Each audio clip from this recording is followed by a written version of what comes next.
welcome to Crowforest Reviews. So today we're going to be taking a look at one of the greatest science fiction television phenomenons of all time. A show which has seen many different incarnations over the years, and which has recently celebrated its 50th anniversary. I am, of course, referring to Star Trek.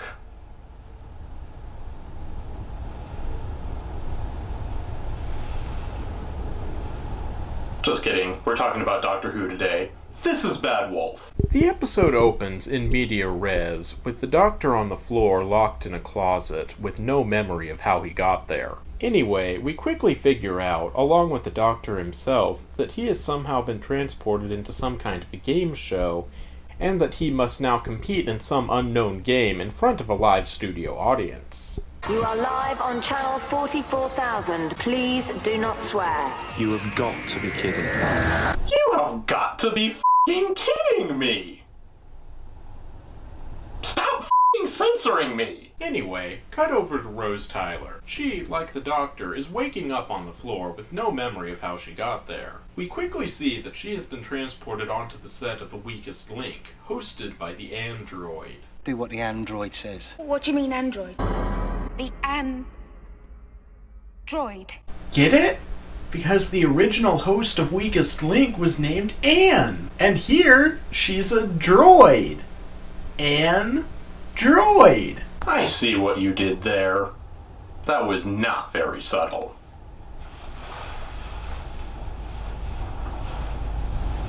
So cut over to Captain Jack.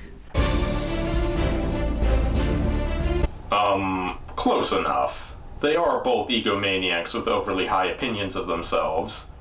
And the internet seems to think they're incredibly sexy for some reason. And let the defabricator work its magic.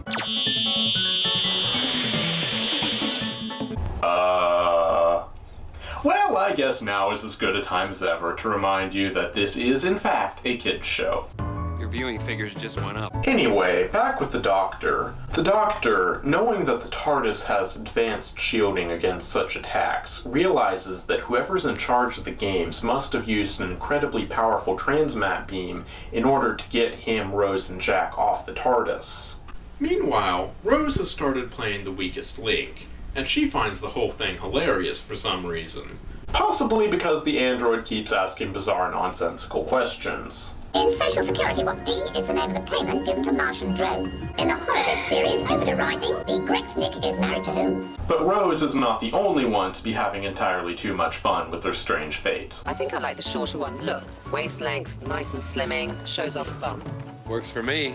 But while Jack continues to enjoy showing off for the cameras, Rose's enjoyment for the games takes a sudden decline at the end of the first round. You are the weakest link. Goodbye. Ah! What's that? What just happened? She was the weakest link. She gets disintegrated. What? You can't just blow up contestants? Well, not unless it's an episode of Boom. Then it's perfectly acceptable. ឡើយដែលខុសចោលសូមជម្រាបថាមិនមែនបត់ពេលអូនឃ្លៀបទៅទេអញ្ចឹងបងអូនកាត់ពណ៌ខៀវពេលអូនឃ្លៀបទៅ Things aren't much better with the Doctor, where one of the housemates has just been evicted and subsequently disintegrated. That seems to be a common theme in these game shows. Anyway, the Doctor realizes that he's going to have to escape from the Big Brother house and rescue Rose, so he gets out his sonic screwdriver and destroys a random piece of machinery in order to get himself evicted. Meanwhile, over with Jack Harkness... Bring it on, girls. Once again, this is a kid's show. And now it's time for the face-off. Ah, no, anything but that! That was a terrible movie! I'd like to take his face off. Face off. His face. Hold on, ladies. I don't want to have to shoot either one of you. Where were you hiding that? You really don't want to know. Clearly, he pulled it from the same place that the writer did.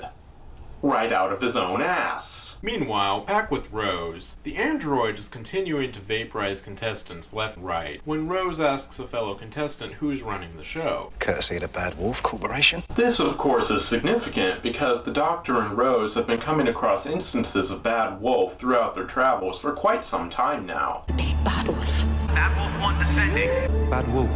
So cut back over to the Doctor. The Doctor has managed to get himself evicted from the Big Brother house, but when the Doctor steps out into the eviction hallway, the disintegration beam doesn't fire. I knew it! Nothing!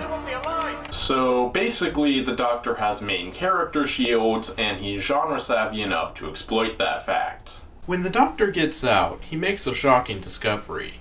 He's been there before. It turns out that he's landed on an old TV broadcasting station, Satellite 5, which he had been on 100 years before to fix another problem. Who's in charge of the satellite now? Your lords and masters. Upon learning that the Bad Wolf Corporation is behind the games, the Doctor realizes that that means they're nearing the end of the arc, and that's bad news for 9. So the Doctor and Linda with an eye walk over to the viewport, where Linda provides some more exposition. Last time I was here, I put it right. No, but that's when it first went wrong. 100 years ago, like you said. It turns out that the current crisis is actually the Doctor's fault, and now he's determined to fix his mistakes. Anyway, Jack Harkness catches up with the Doctor and Linda, and they all try to find Rose. Hey there. Hello. Captain Jack Harkness. Linda Moss. Nice to meet you, Linda Moss. Do you mind flirting outside? I was just saying hello. For you, that's flirting. It's funny, because it's true. So they figure out where Rose is on the computer, and they rush to save her, breaking into the game just in time to prevent the android from vaporizing her. Or not. That works too. Huh, that was unexpected. They do realize there's a formula to these things, right? And it generally doesn't involve killing off your main characters. So anyway, the Doctor, Jack, and Linda are all arrested for interfering with a game, and then they immediately break out again. And then they go to floor 500 to confront whatever's in charge up there. Who's in charge of this place? 90. But then, when a solar flare causes the station to power down, the entity wired into the computer addresses the Doctor directly. Doctor. Where's the doctor? I'm here. She tells the Doctor about her masters who forced her to broadcast the games. But the solar flare ends before she's able to reveal the name of her masters. Meanwhile, Jack Harkness has found the TARDIS in Archive 6, and he has made an interesting discovery. 1.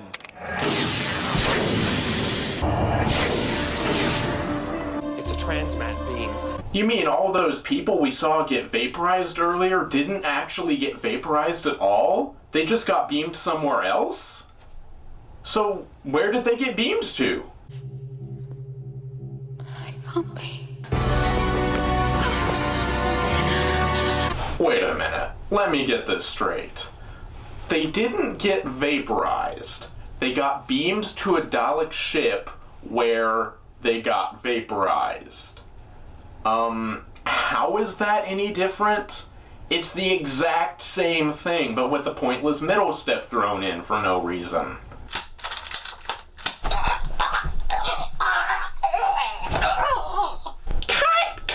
Cut! What the hell do you call that? Shooting someone on camera? That's not kid-friendly material. Try it again, and this time the way we rehearsed. Take 2. Action!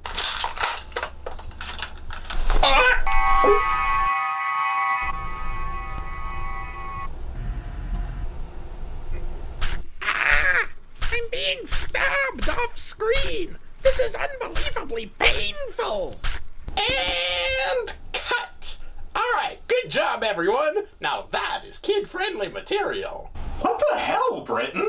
Anyway, the glowing woman gives the Doctor the coordinates for the Dalek Armada, and then is immediately killed by said Daleks. I've brought your destruction. See? That's exactly what would have happened to everyone who beamed over to the Dalek ship. That was even a little bit more graphic than the original disintegration beam. Captain Jack Harkness, by the way. I'm Davidge Pavel. Nice to meet you, Davidge Pavel. There's a time and a place. Yeah. Someone just died. How about you save your flirting for after work? Anyway, the Daleks, realizing they've been detected, open a communication channel with the Doctor to negotiate. The female will stand. And I will repeat myself. Repeat myself. No. What is the meaning of this negative? It means no. You know, I was going to say something about how much the Doctor sucks at definitions if the best he can come up with is defining a word by itself. But there are an awful lot of people who don't seem to be able to grasp that basic concept. So just remember, kids, no means no. So anyway, the Doctor refuses the Daleks' offer, and he tells Rose that he's coming to rescue her. And that's where the episode ends. So will the Doctor save Rose? I guess we'll never find out. Of course he saves her. But if you want to find out how, you should just watch the episode. So that was Bad Wolf. How was it? Well, as a standalone, it's more than a little confusing in some places because of all the continuity that you may not be familiar with, but within the greater context of the Bad Wolf arc, this is definitely one of the stronger chapters. Well, that's all for today.